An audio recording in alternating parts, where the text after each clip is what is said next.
முடிங்க முடிங்க. நன்றி சொல்லி முடிங்க. நன்றி சொல்லுங்க. நன்றி சொல்லி முடிங்க. மாண்புமிகு பேரவைத் தலைவர் அவர்களே, நான் எந்த விவாதத்துக்குள்ளேயும் போக விரும்பல. இல்ல இல்ல உள்ள இனிமே அனுமதிப்பு தான் இல்ல. விவாதத்துக்குள்ள அனுமதிப்பு தான் இல்ல.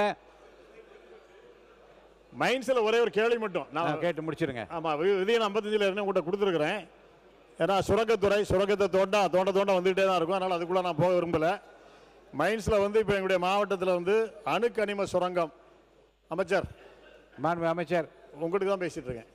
மாண்பு அமைச்சர் சுரங்கம் அமைப்பதற்கான கால அவகாசத்தை இந்த அரசாங்கம் ஓராண்டு காலம் நீட்டி கொடுத்ததனால் அந்த பகுதியில் மிகப்பெரிய ஒரு கொந்தளிப்பு பாதிப்பு ஏற்பட்டிருக்கின்றது. அவர்களெல்லாம் முதலமைச்சர் அவர்களையும் உங்களையும் வந்து பார்த்தார்கள்.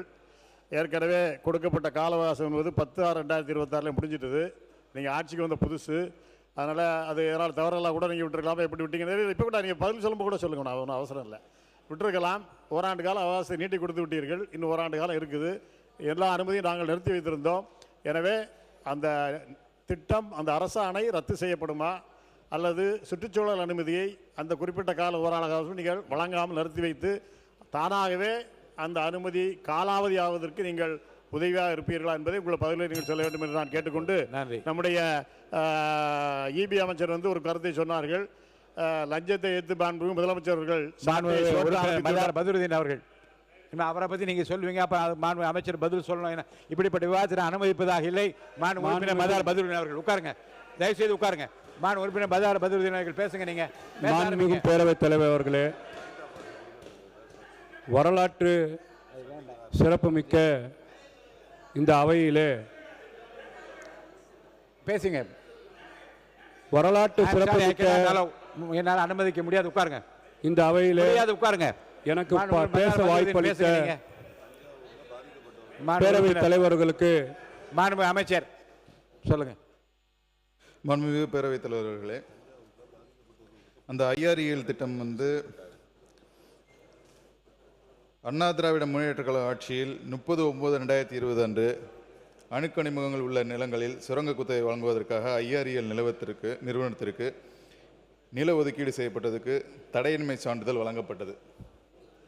பின்னர் திராவிட முன்னேற்ற கழக ஆட்சியில் 28/6/2020 அன்று 1114 ஹெக்டேர் நிலப்பரப்பில் சுரங்க குத்தகை வழங்குவதற்கான துல்லிய பரப்பை தெரிவிக்கும் கடிதம் லெட்டர் ஆஃப் இன்டென்ட் வழங்கப்பட்டிருக்கு.